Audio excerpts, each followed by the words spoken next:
नमस्कार। आप सभी लोगों का बहुत बहुत स्वागत है वास्तविकता चैनल के आदर्श मानव जीवन एक चर्चा में। आज का हमारा विषय है स्वच्छ अमेठी एवं स्वस्थ अमेठी की वास्तविकता। मित्रों, बेहतर स्वास्थ्य के लिए आवश्यक है स्वच्छ वातावरण। वह चाहे मानसिक रूप से हो, शारीरिक रूप से हो, सामाजिक रूप से एवं अपने निवास स्थानों का हो। तो कहीं ना कहीं से अपने स्वास्थ्य को सकल व सफल बनाने में स्वच्छ वातावरण का होना बहुत ही आवश्यक है। तो आज स्वच्छ अमेठी पर चर्चा के लिए आज हमारे साथ मौजूद हैं आदरणीय रेणुका यश कुमार, अधिशासी अधिकारी नगर पंचायत मुसाफिरखाना एवं स्वास्थ्य अमेठी पर चर्चा के लिए हमारे साथ हैं होम्योपैथी के वरिष्ठ चिकित्सा अधिकारी डॉक्टर प्रभा श्रीवास्तव। हम क्रमानुसार एक दूसरे से मुखातिब होता हूं और आप सबको रूबरू कराता हूं अपने आमंत्रित मेहमानों से। मैं हूं आपका जिगरी दोस्त प्रभात श्रीवास्तव। स्वागत है वास्तविकता चैनल के आदर्श मानव जीवन एक चर्चा में। हम सबसे पहले स्वच्छ अमेठी पर चर्चा के लिए सीधे रुख करते हैं रेणुका जी से और जानने का प्रयास करते हैं। जी मैम, हम जानना चाहेंगे कि स्वच्छ वातावरण बनाए रखने के लिए लोगों की क्या भूमिका होनी चाहिए। जी कृपया हमारे दर्शकों को अपना सुझाव व मार्गदर्शन करें। जी बिल्कुल, स्वागत है। देखिए, स्वच्छ वातावरण में लोगों की भूमिका इसलिए महत्वपूर्ण हो जाती है क्योंकि मैं नगर पंचायत में काम कर रही हूँ और 20 सफाई कर्मचारी हमारे, और नगर पंचायत की आबादी हमारी 8,000 है। अब आप अगर घर का ही उदाहरण पूछिए, जो घर का काम करती हैं, एक घर को मेंटेन करने में 6 से 7 घंटे लग जाते हैं, और हम ये उम्मीद करें कि 20 सफाई कर्मचारी पूरा नगर चमका देंगे तो ये असंभव है। जी बिल्कुल बिल्कुल, कहीं से हम सब लोगों का भी। हाँ, तो इसके लिए लोगों को जो है आगे आना पड़ेगा। अगर नगर में हमने जैसे डस्टबिन लगवाए हुए हैं तो लोगों की नैतिक जिम्मेदारी बनती है कि कूड़ा डस्टबिन में ही डालें। अगर गाड़ी आ रही है तो उसको कलेक्ट जरूर करेगी, लेकिन लोगों की हैबिट क्या होती है कि डस्टबिन लगा लेकिन नीचे फेंक देंगे। तो इसके लिए हम लोग बहुत ही लोगों को मोटिवेट करने के लिए काफ़ी प्रयास करते हैं, और हम महिलाओं का एक समूह भी बनाया गया है। अमृतवाड़ी समूह नाम है महिला उनका, और श्रीमती समूह का नाम कैसे? अमृतवाड़ी समूह श्रीमती नीता टंडन जी उसको चलाती हैं, और वो हमारे सामने ही हमारी पंचायत द्वारा ही बनाया गया वो समूह। उसमें 25 महिलाएं हैं, और वो महिलाएं जैसे अपने अपने वार्डों में जहां वो रह रही हैं, ये एक किटी का ग्रुप था। वो लोग किटी पार्टी करती थी, लेकिन मैंने, चूंकि मुझे आवश्यकता थी ऐसी महिलाओं को, तो मैंने उनको अपने कार्यालय से जोड़ा है। हाँ, कि जो है जी जी जी, जैसे कि होता क्या है कि घर में बहुत सारी चीजें ऐसी होती जो बेकार होती, जिसको हम फेंक देते हैं, लेकिन उन महिलाओं ने क्या किया, आमतौर पे लोग फेंक ही देते हैं, लेकिन उन महिलाओं ने नारियल के छिलके से पेन स्टैंड, गणेश भगवान की मूर्ति, पोर्ट्रेट, मतलब ऐसी सजावट के सामान बनाए हैं। और अभी आप अगर मेरे कार्यालय जाएंगे तो वो रखा हुआ है, और अगर मेरे यहाँ जैसे कोई अतिथि आता है तो हम लोग उसको उसमें से गिफ्ट भी करते हैं। तो वो एक तरीके से एक सॉलिड वेस्ट मैनेजमेंट जो हमारा प्रोग्राम है उसका ही एक हिस्सा है, कि जो चीज़ें हम बाहर न फेंकें उसका हम रीयूज कर लें। आपकी प्रेरणा बड़ी सराहनीय रही कि आप अपने क्षेत्रों में लोगों का मार्गदर्शन किया। अब हम दूसरे प्रश्नों की तरफ रुख करते हैं और जानना चाहेंगे, क्या स्वच्छ वातावरण का तात्पर्य सिर्फ कूड़ा कचरा साफ करने से ही है, अथवा हम सब लोगों को मानसिक स्वच्छता भी ज़रूरी है? जी बिल्कुल, स्वागत है। कि अगर हम इसके बाद मानसिक रूप से स्वस्थ होना बहुत ज़रूरी है, क्योंकि अगर केवल साफ सफाई की हम बात करेंगे तो वो हो सकता है कि हमारी शारीरिक स्वच्छता की तो बात हो, और अगर हम मानसिक रूप से स्वच्छ नहीं हैं तो भी हाल ही में एक अभिनेता की डेथ हो गई है, तो वो अगर इसमें देखा जाए तो वो मानसिक रूप से वो परेशान थे, तभी इतना बड़ा उन्होंने कदम उठाया। और ये जो स्वच्छता है ये आपको मानसिक रूप से भी मजबूत बनाती है, क्योंकि इसमें हम कई रचनात्मक कार्य करते हैं। जैसे हम घर की सफाई कर रहे हैं तो हो सकता है जो मेरा मानसिक तनाव है वो थोड़ी दूर के डाइवर्ट हो रहा है। हम कुछ समय के लिए, जैसे कोई चीज़ खराब पड़ी है, हम उसको फिर से एक रचनात्मक रूप करके कोई नई चीज़ बना रहे हैं, तो मेरा दिमाग है कि वो उधर चला गया। तो इसका मतलब मानसिक जो आपका स्वास्थ्य है वो बहुत जरूरी है, मानसिक संतुलन होना चाहिए। जी बिल्कुल, मानसिक संतुलन बहुत आवश्यक है। अब हम रुख करते हैं होम्योपैथी के वरिष्ठ चिकित्सा अधिकारी डॉक्टर प्रभा श्रीवास्तव जी से और जानना चाहेंगे कि बेहतर स्वास्थ्य के लिए स्वच्छ वातावरण क्यों आवश्यक है। आपको बधाई देना चाहूँगा वास्तविकता चैनल को निरंतर दिन प्रतिदिन अपने विकास पथ पर अग्रसर होने के लिए। और आज हमारे साथ, ये मेरा सौभाग्य है कि आज हमारे साथ अधिशासी अधिकारी मुसाफिर खाना, जिन्हें हम लोग ईओ नगर पालिका भी बोलते हैं, रेणुका मैम साथ में हैं। और मैं यह भी बताना चाहूँगा कि स्वास्थ्य और सफाई एक दूसरे के पूरक हैं, और पूरक होने के साथ साथ जब तक केवल स्वास्थ्य भी कुछ नहीं कर पाएगा, केवल चिकित्सक कुछ नहीं कर पाएगा, और केवल सफाई से संबंधित चाहे वह अधिकारी हो, चाहे वह सफाई कर्मी हो, वह अकेले कुछ नहीं कर पाएगा।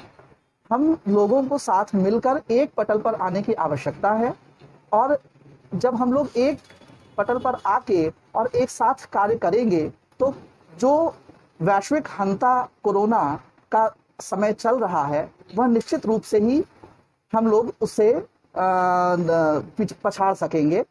और जहां तक आपने प्रश्न किया स्वच्छ वातावरण की, तो स्वच्छ वातावरण के साथ साथ स्वच्छ वातावरण तो आपको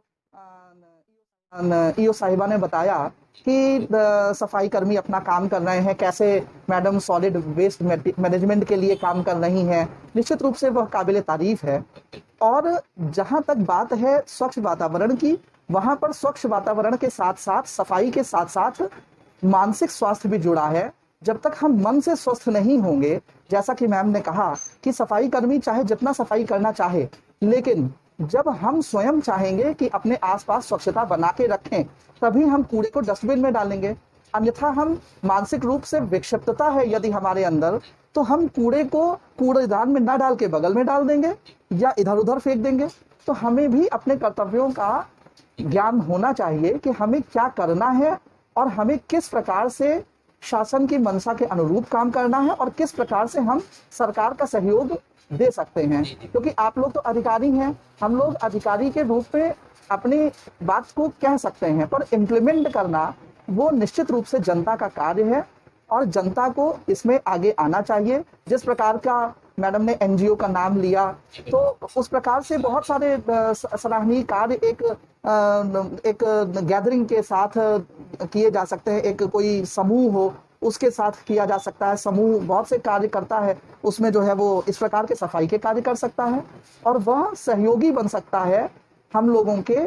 जो कोरोना का युग चल रहा है, जो कोरोना से हम लोग लड़ रहे हैं इस वैश्विक हंता से, तो हम लोग उससे जो है वो भिड़ के और आपके सहयोग से अमेठी को और स्वच्छ बना सकते हैं और स्वस्थ बना सकते हैं। अभिभाविका डॉक्टर कीर्ति श्रीवास्तव मैम, जो कि जिला चिकित्साधिकारी हैं, उनके नेतृत्व में हम लोग कार्य कर रहे हैं और अमेठी को कोरोना से दूर करने के लिए, इम्यूनिटी बूस्टिंग के लिए, प्रतिरोधक क्षमता बढ़ाने के लिए जगह जगह दवा वितरण कर रहे हैं और लगातार यह प्रयास चल रहा है उनके नेतृत्व में। और हमें उम्मीद है together we can and we will. जैसा कि अभी स्वच्छ अमेठी एवं स्वस्थ अमेठी पर अधिशासी अधिकारी नगर पंचायत मुसाफिर खाना मिस रेणुका यश कुमार एवं होम्योपैथिक वरिष्ठ चिकित्सा अधिकारी डॉक्टर प्रभा श्रीवास्तव जी ने स्वच्छ वातावरण एवं माहौल बनाने में अपना विचार हम सब लोगों के मध्य साझा किया, वह काबिल तारीफ रहा।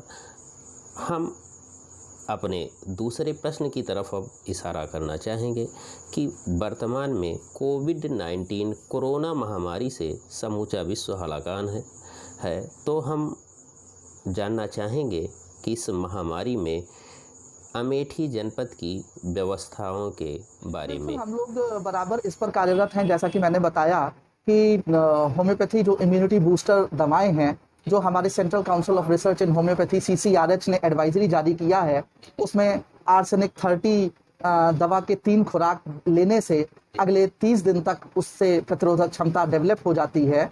और प्रिकॉशंस तो निश्चित रूप से बरतना है। दवा लेने का यह कदापि अर्थ नहीं है कि आप जो है वो सारे प्रिकॉशंस बंद कर देंगे, किंतु हम लोग बात कर रहे हैं प्रतिरोधक क्षमता को बढ़ाने की। यदि प्रतिरोधक क्षमता ही बढ़ जाएगी तो वो कोरोना हो या अन्य कोई भी बीमारी हो, कोई भी वायरस हो, कोई भी बैक्टीरिया हो, उससे हम लड़ने के लिए सक्षम हैं। और इस वैश्विक महामारी में चूंकि सफाई का बहुत बड़ा योगदान है, सफाई के बिना हम लोग इसको हरा नहीं पाएंगे, इसलिए आज इस कार्यक्रम में संभवतः आपके द्वारा आदरणीय मैडम रेणुका जी को बुलाया गया है यहाँ पर, तो वो बेहतर, मुझसे ज़्यादा बेहतर सफाई के बारे में और इन सब चीज़ों के बारे में बता पाएंगी। जहाँ तक प्रश्न है चिकित्सकीय कार्यों का, हम लोग कोविड वॉरियर्स के रूप में बराबर कार्यरत हैं और कार्यरत रहेंगे। और यही कारण है कि अमेठी में जो ग्राफ एकदम से बढ़ रहा था, जो उसमें थोड़ा सा शिथिलता आई है, और हम उम्मीद करते हैं जल्द ही वह दिन दूर नहीं जब यह ग्राफ एकदम स्टेगनेंट हो जाएगा, रुक जाएगा और यहाँ पर कोरोना के मरीज शून्य हो जाएंगे। रुख करते हैं अधिशासी अधिकारी नगर पंचायत मुसाफिरखाना मिस रेणुका जी से और जानने का प्रयास करते हैं कि मानसिक संतुलन एवं जागरूकता स्वच्छ वातावरण और हमारे स्वास्थ्य में कैसे लाभकारी है। जी बिल्कुल, स्वागत है। अगर हम मानसिक रूप से संतुलित हैं तो कूड़ा इधर उधर फेंकेंगे ही नहीं। जी बिल्कुल। तो ये तो हो ही नहीं सकता है कि हम मानसिक रूप से स्वस्थ कूड़ा फेंकेंगे। जहाँ तक लेकिन जागरूकता का, तो पब्लिक में जागरूकता आ रही है। जब मैंने अमेठी को ज्वाइन किया था तो और साल भर मुझे हो रहा है और बहुत परिवर्तन आया है। पब्लिक खुद से मोटिवेट हो रही है, खुद से फ़ोन करती है कि फला वार्ड में मैडम आज गाड़ी नहीं गई है, या इस तरीके की कंप्लेंट बताती है कि पब्लिक जागरूक हो रही है। मानसिक रूप से अगर व्यक्ति स्वस्थ है तो अपने कर्तव्यों का निर्वहन करेगा, अधिकार से पहले अपने कर्तव्यों की ही बात करेगा, क्योंकि हम अधिकार के लिए तो लड़ना जानते हैं, लेकिन जब बात कर्तव्यों की आती है तो हम पीछे हट जाते हैं।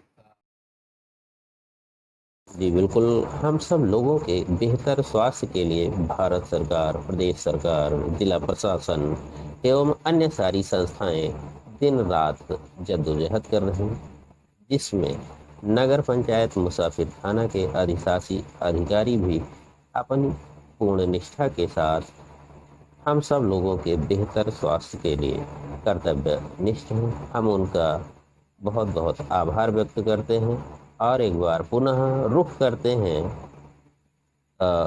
होम्योपैथिक के वरिष्ठ चिकित्सा अधिकारी डॉक्टर प्रभात श्रीवास्तव जी से, और हम जानने का प्रयास करते हैं कि अवसाद से कैसे बचें। जी बिल्कुल, तुरंत मुद्दा आपने छेड़ा है वास्तविकता चैनल के माध्यम से। अवसाद आप देख रहे होंगे, वो आजकल जो है वो हेडिंग में भी बना रहता है सारे ही न्यूज़पेपर में और अन्य पत्रिकाओं में।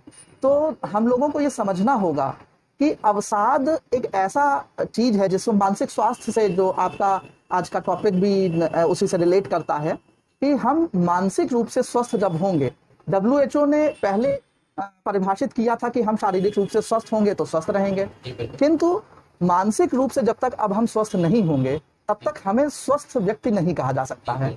और हमारे होम्योपैथी में बहुत सारी ऐसी मेडिसिन हैं जिसमें हम लोग यह कार्य योजना बनाते हैं कि यह किस प्रवृत्ति का व्यक्ति है। उसके यदि उदाहरण के लिए बताएं कि यदि किसी को गुस्सा बहुत ज्यादा आता है और वह गुस्सा ऐसे व्यक्त करता है कि उसकी मारपीट हो जाती है, एक व्यक्ति है जो गुस्सा बहुत आता है लेकिन वो एकदम शांत हो जाता है, तो यहाँ दोनों व्यक्ति की दवाएं अलग अलग हो गई। दोनों को गुस्सा ज्यादा आता है लेकिन दोनों की दवाएं अलग अलग हो गई।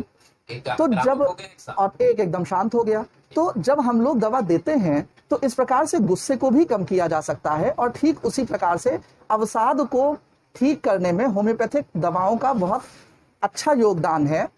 और जैसा कि सुशांत जी जिन्होंने आत्महत्या कर लिया, अब उन्होंने उस समय जैसी भी उनकी परिस्थितियां थी वो तो परिस्थिति जन्य था, किंतु उन्होंने बहुत सारे प्रश्नों को छोड़ दिया है।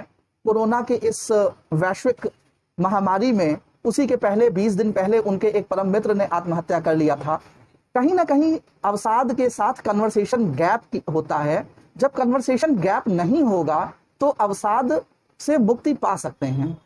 अवसाद जिसको भी है, जिसके भी अंदर डिप्रेसिव साइकोसिस है, यदि वह अपने भावाभिव्यक्ति किसी से कर लेता है, किसी से शेयर कर लेता है, तो निश्चित रूप से उसका तकलीफ कुछ कम हो जाती है। लेकिन आज यहाँ पर परेशानी इस बात की है कि हम लोग सोशल लाइफ हमारी वो तो अभी थमी हुई है और हम लोग सोशल मीडिया पर तो बहुत एक्टिव हैं, किंतु हमारे पड़ोस में कौन रह रहा है उसका हालचाल नहीं ले पाते हैं, ना दे पाते हैं, और हम लोग सोशल मीडिया पर एक्टिव हो जाते हैं।